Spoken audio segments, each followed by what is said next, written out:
आए आ जाए। जी जी, चलिए चलिए।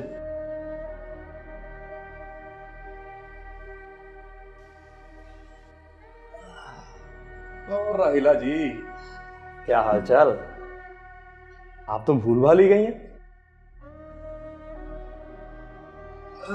कभी याद ही नहीं करती। चाय लेकर आती हूँ। अरे चाय की क्या जरूरत? चलें, ठीक है। इंतजार करते हैं आपका।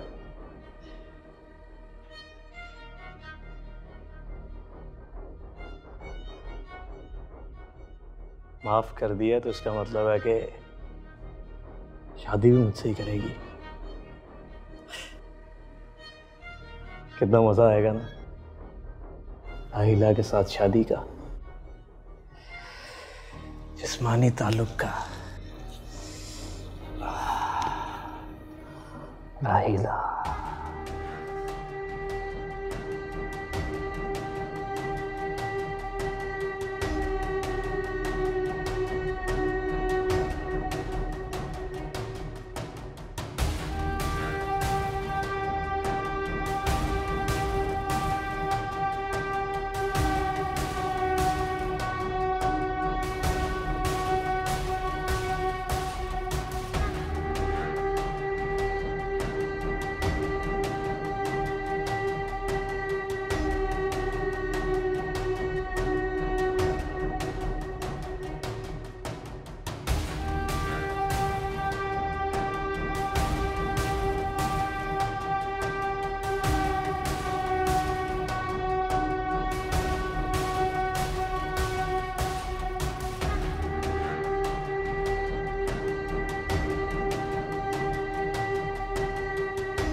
भाई मुझे दी।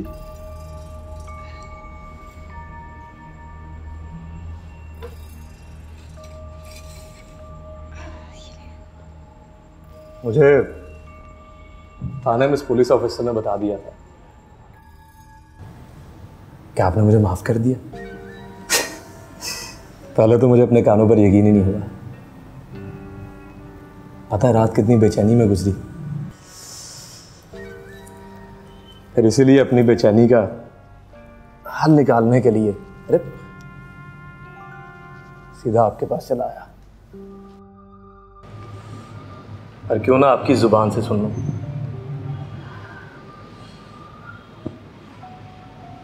मैंने तुम्हें हमेशा हमेशा के लिए माफ कर दिया। मेरे पास अल्फाज नहीं है, मैं आपका कैसे शुक्रिया अदा करूं। मुझे बताइए कि मैं अपनी इस गलती का अजाला कैसे कर सकता हूं। बस तुम मेरी और मेरे बच्चे की जिम्मेदारी कबूल कर लो। अरे नेकी और पूछ पूछ, बिल्कुल बिल्कुल, मैं सबके लिए तैयार हूं। इद्दत के दिन पूरे होते ही मैं आपको शादी का पैगाम पहुंचा दूंगी। मैं इंतज़ार करूंगा, लेकिन इद्दत के दौरान भी आप मुझे मौका दीजिए कि मैं आपकी देखभाल कर सकूं, आपका ख्याल रख सकूं, प्लीज़। इजाज़त है। शुक्रिया, बहुत शुक्रिया। चाय चाय तो जी पीजिए। जी ज़रूर। आपके हाथों की चाय कोई बदकिस्मत ही होगा जो छोड़ेगा।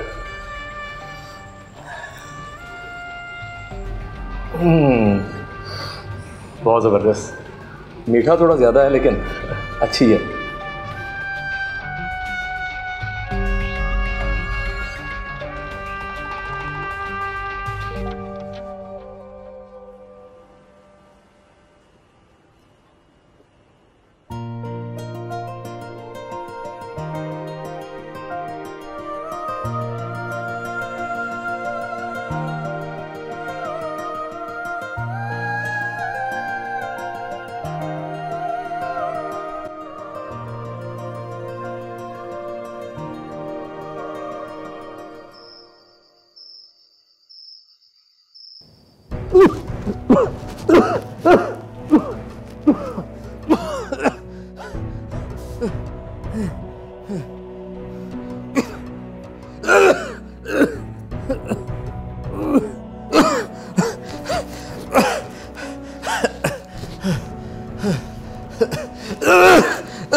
मुझे उम्मीद है इस वक्त अरसलान इस जहर के असर से जिल्लत की मौत मर चुका होगा।